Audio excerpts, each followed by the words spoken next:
In this question, we have to show that how the following information will appear in income and expenditure account and the balance sheet of Manika Sports Club as at 31st March 2021.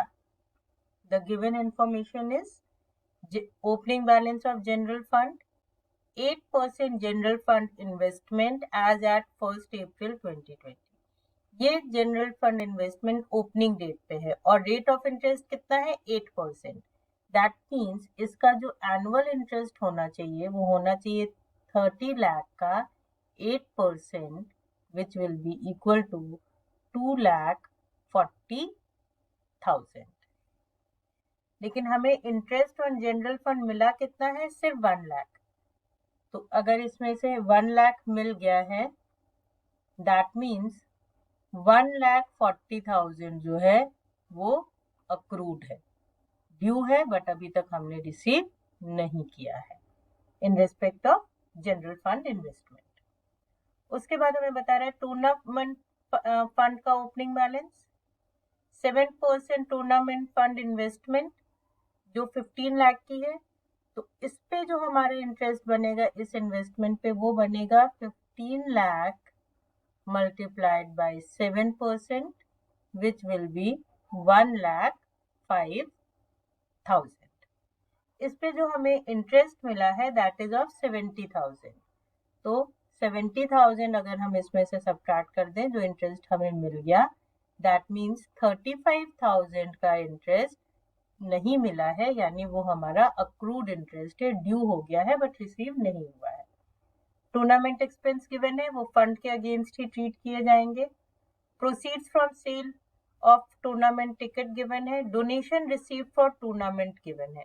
अब ये specific purpose का donation है. Specific purpose का donation है यहाँ पे इसलिए जो टूर्नामेंट फंड का इन्वेस्टमेंट का इंटरेस्ट है उसको कैपिटल रिसीव्ड ट्रीट किया जाएगा, रेवेन्यू रिसीव्ड की तरह ट्रीट नहीं किया जाएगा क्योंकि इसके रिस्पेक्ट में टूर्नामेंट फंड के रिस्पेक्ट में हमें स्पेशल डोनेशन मिला है. फिर एक जनरल डोनेशन है जो हमारे जिसको हम इनकम कंसीडर करेंगे. एंट्रेंस फीस है इसको भी हम इनकम कंसीडर करेंगे और लाइफ मेंबरशिप फीस फिर हमारी कैपिटलाइज्ड आइटम होगी यानी कैपिटल रिसीव्ड होगा. तो अब हम पहले देख लेते हैं कि इनकम एंड एक्सपेंडिचर में क्या क्या अमाउंट आएगा और कैसे कैसे आएगा.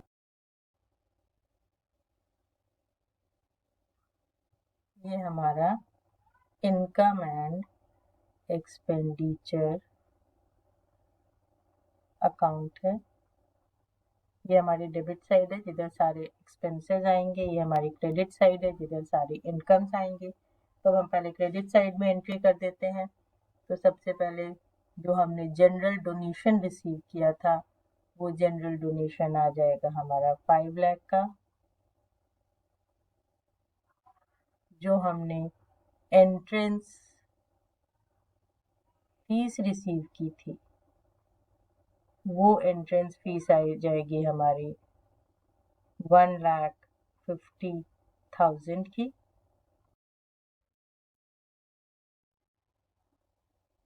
जो हमारा interest on general fund investment था 1 लाख का जो हमें रिसीव हुआ था प्लस जो अक्रूड था 1,40,000 का वो उसमें ऐड हो जाएगा और टोटल आ जाएगा 2,40,000. तो ये 3 चीजें आएंगी हमारी इनकम एंड एक्सपेंडिचर अकाउंट के इनकम साइड में. अब बैलेंस शीट में जो फिगर्स है वो किस तरह से आएंगी. बैलेंस शीट में ये हो गई हमारी लायबिलिटीज साइड, ये हो गया हमारा एसेट का साइड. तो हम सबसे पहले जनरल फंड डाल देते हैं जो हो गया हमारा 50 लाख और फिर general fund investment. General fund investment हमारा 8% का है तो यहाँ पे हम वो भी लिख देंगे 8%.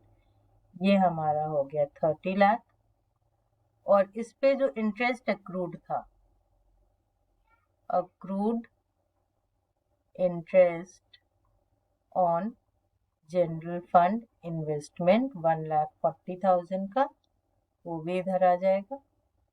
उसके बाद है हमारा टूर्नामेंट फंड। तो टूर्नामेंट फंड जो कि है हमारा 20 लाख प्लस जो हमारा इन्वेस्टमेंट टूर्नामेंट फंड इन्वेस्टमेंट पे इंटरेस्ट कैलकुलेट करके आया था, वो आया था हमारा 1,05,000।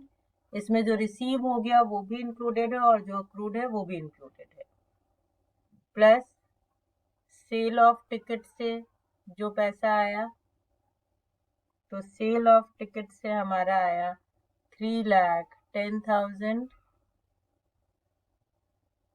प्लस जो स्पेसिफिक डोनेशन मिला हमें टूर्नामेंट फंड के रिस्पेक्ट में वो हुआ हमारा 2,80,000। तो ये टोटल हो गया हमारा 26,95,000। इसमें से हम माइनस कर देंगे जो हमारा टूर्नामेंट एक्सपेंस हुआ। तो हमारा टूर्नामेंट एक्सपेंस हुआ है 4 लाख का, यानी हमारे टूर्नामेंट फंड का बैलेंस आ जाएगा 22,95,000। इसके रेस्पेक्ट में जो हमने इन्वेस्टमेंट करी है वो आ जाएगी 7% टूर्नामेंट फंड इन्वेस्टमेंट, और ये वैल्यू है हमारी 15 लाख। और जो इस पे हमारा इंटरेस्ट एक्रूड है, accrued interest on tournament fund investment 35,000 का वो आ जाएगा। उसके बाद फिर जो हमारी लाइफ मेंबरशिप फीस है वो लायबिलिटी साइड में आ जाएगी, लाइफ मेंबरशिप फीस, और ये अमाउंट है हमारा 2,40,000 का। तो इस तरह से हम गिवन इंफॉर्मेशन को इनकम एंड एक्सपेंडिचर अकाउंट और बैलेंस शीट में प्रेजेंट कर सकते हैं। So hope this is clear to you.